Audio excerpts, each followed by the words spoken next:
Hello friends, আমি চিন্তা করলাম YouTube channel to side kitchen আমি সেখানে রেসিপি শেয়ার করব। সেটা হচ্ছে হজমোলার শরবত বা জুস বানিয়ে দেখাবো। তো সেটা বানাতে কি উপকরণ লাগে আসুন দেখাই। তার আর কথা বলে দিই, আমার চ্যানেলে যেসব ভিডিও ছাড়া আছে আপনাদের যদি ভালো লাগে থাকে অবশ্যই লাইক কমেন্ট ও শেয়ার করবেন, বেশি বেশি করে শেয়ার করবেন। আর যদি আমার চ্যানেলে নতুন হয়ে থাকেন তাহলে প্লিজ সাবস্ক্রাইব করে দেবেন, নিচের বেল নোটিফিকেশনটা অল করে দেবেন যাতে আমার ভিডিও আপনাদের কাছে আগে পৌঁছে যায়। তাহলে চলুন হজমোলার শরবত বানাতে কি কি উপকরণ লাগে আসুন দেখাই।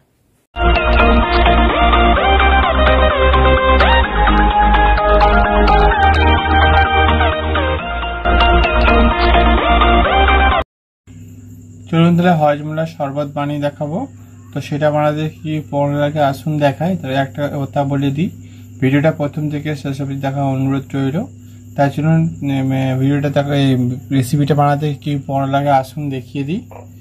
এখানে আমি দুটো হজমোলার প্যাকেট নিয়ে নিয়েছি, 1 টাকা দামের যে প্যাকেটগুলো হয় দুটো নিয়ে নিয়েছি, লেবু নিয়েছি গোটা, এখানে আমি বিট লবণ নিয়েছি পরিমাণ মতো, আর চিনি নিয়েছি। তার জন্য রেসিপিটা শুরু করি। আমি হজমোলা দুটো নিয়ে নিয়েছি, এবার এটা আমি গুঁড়ো করে নেব। প্যাকেটটা খুলবো না, প্যাকেটে গুঁড়ো করে নেব এভাবে। এবার চিনিটা গুঁড়ো করে নেব।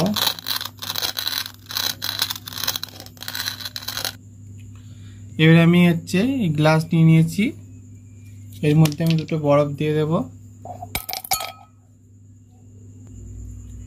চিনিটা দিয়ে দেবো, চিনিটা গুঁড়ো করে রেখেছিলাম সেটা দিয়ে দেব।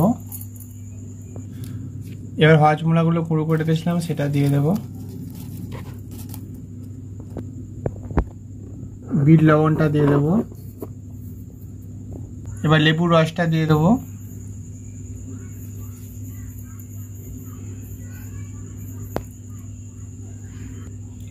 এবার আমি নর্মাল জল দেবো, ঠান্ডা জল দেবো না যেহেতু বরফ দিয়েছি।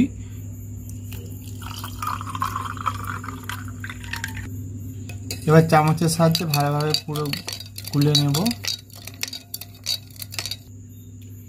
দেখুন আমার হজমোলার জুস হজমোলার শরবত বলতে পারেন বা হজমোলার জুসও বলতে পারেন।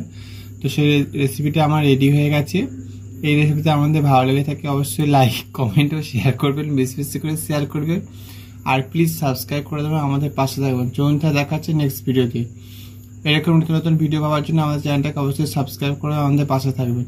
চলুন দেখাচ্ছে নেক্সট ভিডিওতে। এটা আপনারা অবশ্যই বাড়িতে যখন বেশি খাওয়া হয়, অ্যাসিডিটি হয়ে যায়, তখন আপনারা অবশ্যই বাড়িতে বানিয়ে খাবেন, হজম হয়ে যাবে। আর এতে পুদিনা পাতা দিতে পারেন, আমি পুদিনা পাতা না দিয়েই করেছি। তো চলুন দেখাচ্ছে নেক্সট ভিডিওতে।